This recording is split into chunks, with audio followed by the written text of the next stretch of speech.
Consciência em Gotas, série em Mateus, capítulo 4. O Consciência em Gotas é um movimento do Consciência Hebraica. Você vai nos encontrar no grupo do Telegram. É só entrar no Telegram, instalar o aplicativo e procurar Consciência Hebraica. Também no nosso canal do YouTube, Consciência Hebraica. Procure e ative o sininho, a gente sobe tudo que a gente faz nesses canais. Aqui em Mateus 4, nós vamos ver algo impressionante, né? Após Jesus ser iniciado no batismo, ter recebido o transbordamento do Espírito Santo, batismo no Espírito Santo, nós fizemos uma série em Mateus abordando isso. Aqui o capítulo 4 começa assim: Então foi conduzido Jesus pelo Espírito ao deserto. E qual Espírito que conduziu Jesus? Então aqui no texto, inclusive, o Espírito está com letra maiúscula, não é traduzido Espírito Santo, mas sim, foi o Espírito Santo. O que é o Espírito Santo, né? Nós já abordamos em alguns Consciência em Gotas, mas nós vamos dar uma rápida explicação. O espírito do homem que se consagra a Deus, o homem que vai ascendendo consciencialmente, espiritualmente, esse espírito individual da pessoa que se consagra é chamado Espírito Santo. Então, os homens no Antigo Testamento tinham o Espírito Santo? Sim, porque eram homens que se voltavam a Yahvé Elohim Adonai e que se santificavam. Acontece que quando eles morriam, o Espírito Santo, o Espírito que neles se santificava, que era o Espírito deles em santidade, ficava inativo. Tá? Qual o único Espírito Santo que depois que foi morto foi gerado novo? É o Espírito de Yeshua HaMashiach. Então, o Espírito de Jesus Cristo, o Espírito de Jesus, o Cristo, é o Espírito Santo, o Espírito que se santificou. Porque falar que o Espírito Santo é uma outra deidade, uma outra entidade cósmica, um outro Deus, né? Você precisa voltar historicamente lá nos concílios quando isso foi determinado. No Antigo Testamento, se você fizer uma busca numa Bíblia eletrônica, vai aparecer 3 vezes só a palavra Espírito Santo, e todas com referência ao Messias. Então, o cristianismo, influenciado pelo helenismo, pela visão greco-romana, inventaram deuses que não são reais, né? Porque qual a maior máxima hebraica? E Jesus era hebreu, e as pessoas que seguem Yahvé Elohim Adonai são hebreus. Ouve, ó Israel, o Senhor teu Deus é o único Deus. As trindades eram algo pertencente ao paganismo. Se você procurar, pesquisar pelo Google, você vai ver trindade egípcia, trindade babilônica, trindade hindu, e várias outras trindades espalhadas pelo esoterismo religioso humano. Mas, nas Escrituras, não. Só há um Deus. E então aqui o Espírito de Jesus, transbordado no Pai, é que o conduz ao deserto para ser tentado pelo diabo. Então, aqui tem muita informação, né? Deserto representa aridez, confronto, dificuldade, né? Então, Jesus foi iniciado no batismo por João Batista, depois ele iria iniciar a vida pública dele, mas antes disso, ele ainda tem que passar por uma introspecção, por um retiro interior. E o que ele tem que enfrentar nesse retiro? Aquela que é a maior luta de todos nós, a luta conosco mesmos. Essa é a maior luta que o ser humano precisa enfrentar a luta contra si mesmo. Porque os hebreus nunca confundiram Satanás, diabo e demônio.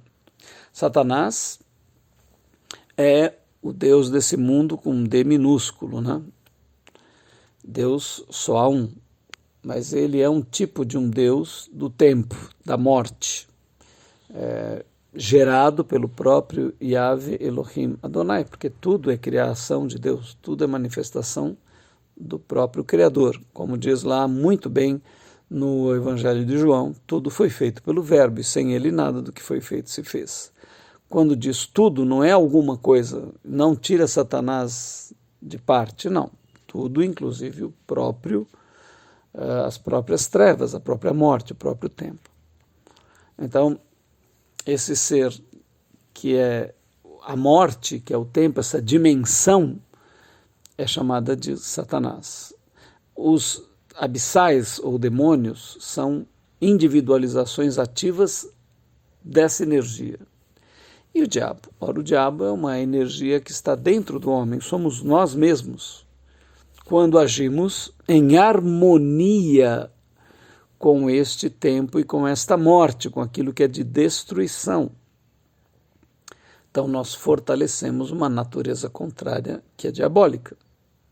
Jesus falou aos apóstolos: não fostes vós que me escolhestes a mim, mas eu que escolhi a vós, e um de vós é um diabo. Ou seja, um de vós fez uma aliança da sua consciência com a sua natureza anticrística para se opor ao que é probiótico, para se opor à grande visão da vida, ao propósito do Criador.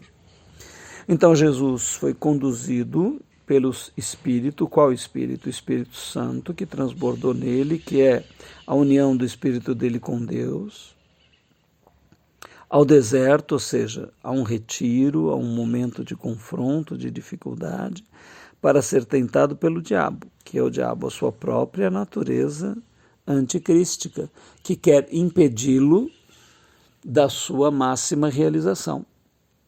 Então eu tenho uma natureza dentro de mim que é opositora a Deus? Sim, você tem, todo ser humano tem. Eu tenho uma natureza em mim que é favorável a Deus? Sim. Você tem uma natureza probiótica, pró é a favor, bios é vida, ótico é visão. Você tem uma natureza grandemente favorável à vida. E você tem uma natureza antibiótica, diabólica, ou seja, uma natureza contrária, quer colocar no lugar, né, da bios, da vida e de uma grande visão. Contrária a uma grande visão de vida. Uma natureza sabotadora, uma natureza destrutiva, uma natureza que não te leva à saúde, que te leva à destruição das coisas importantes da tua vida. E eu posso estar colaborando com ela? Pode, sim. Quando você escolhe lugares, pessoas e situações, né, que são antibióticas, você está favoravelmente indo contra aquilo que te levaria à vida.